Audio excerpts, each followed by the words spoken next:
Okay, Lord told me to make this video about how stupid the concept of that Pastor Rodney has of the 300 millionaires.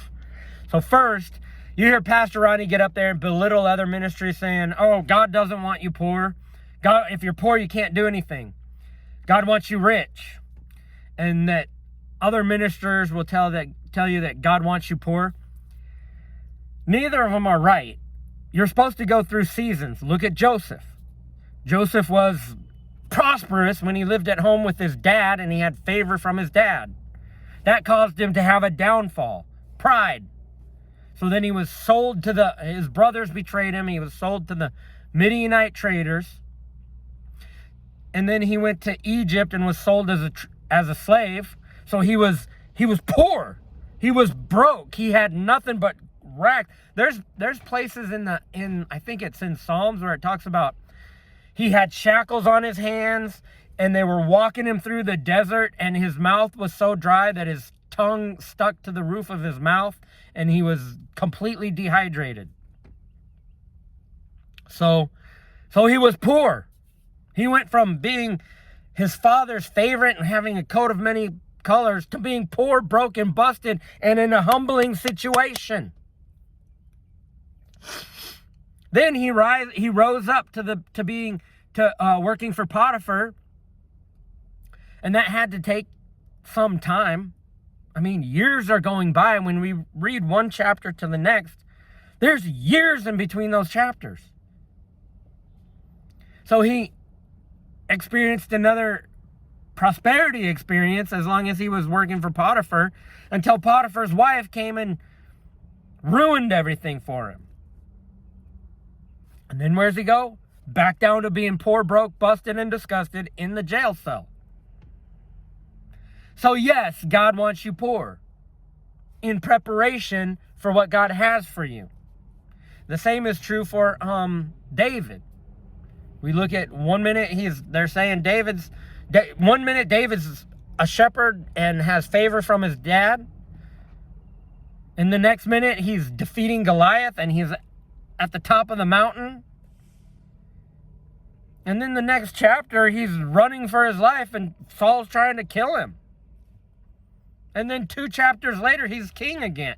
He's king of Hebron, reigning from Hebron. King of Judah, reigning from Hebron.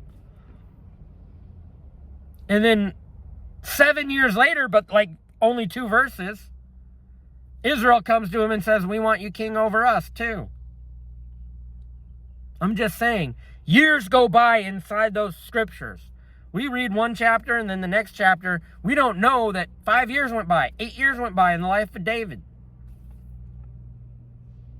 So yes, God wants you poor. God wants to see what you're going to do when you're poor. God wants to see, are you still faithful with the widow's mite? So Pastor Rodney getting up there and all his teaching, he's foolishness. It's not a full spectrum of teaching. It's only his little tiny tidbit of what he has, and his Satan face is in reflection of the lack of revelation he has, because he's not willing to be poor for Jesus. He's not willing to surrender. See, that's what the 100 evangelists represents. The 100 evangelist represents Pastor Rodney was flying high, like Joseph at Potiphar's house. And then God said, I want you to do something for other people. I want you to lay it all down and raise up 100 evangelists. That's equivalent to Joseph saying, okay, I'm going to the jail cell.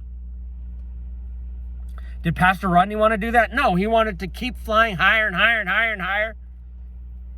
That is a satanic doctrine that says you just keep going up, up, up, up, up, up, up, up, up, up, up, up. You're supposed to go up, have a mountaintop experience, and if you camp there, that's where you stay. If you want to go higher, you got to go down into the valley, cross the river, into the desert, to the base of the next mountain, and then you go to a higher peak. And if you camp out there too long, God will start to get on your case. Because there's always a higher height off in the distance. But to get there, you got to go down. Pastor Rodney doesn't want to do that. He wants to leapfrog. That's why he called himself a doctor. He doesn't want to go get a real bachelor's degree. He wants to leapfrog straight to a fake doctoral degree. He wants to go up, up, up, up, up. And he's stupid. He doesn't know what he's doing. It's demonic. It's of the devil, and it's a whole lifestyle that Pastor Rodney has portrayed for himself and portrayed before all the people, demonstrating himself to be some sort of preeminent boss king when really he's of the devil.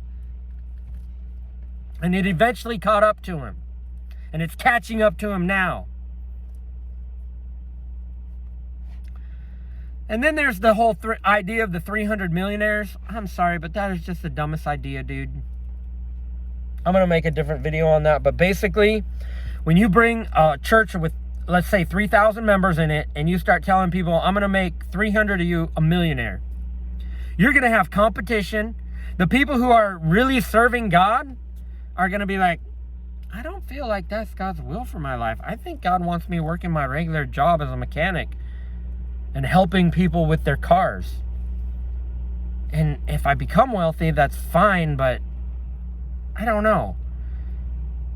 Then you got the people, the little scoundrels in the church who are all like, yes, I'm going to have a Tupperware multi-level marketing business in the church. And they come into the church and they're going to start selling Tupperware to everybody. And then they find out somebody else is selling Tupperware too. And now it's like a fight, it's selfish ambition, competition. And so what happens is the ambitious people who have selfish ambition end up clawing their way. And this is how Pastor Rodney got to the top, by taking up offerings and by exploiting all the people around him. So the church becomes a place of exploiting other Christians for those Christians who are ambitious. And for those Christians who are not ambitious, who are actually have their heart right with God and are like pretty content with their life and just, I'm here to serve God and seek God, they'll find themselves being sold. Oh, well, come over to my house and let's be friends. Oh, by the way, while you're here, let me show you this Tupperware business. And if you're like, oh, I'll get in on it, Mona V, then they're like, want to be your friend. And if you don't want to get in on their business, all of a sudden they shun you and go find someone else. I don't have time for you. So it's the opposite of love. It's not, you're not walking in love anymore. It's just, Pastor Rodney is just completely foolish. There's no wisdom there. For a guy who exalts himself so much, he's really being humbled here. He's done. He's done.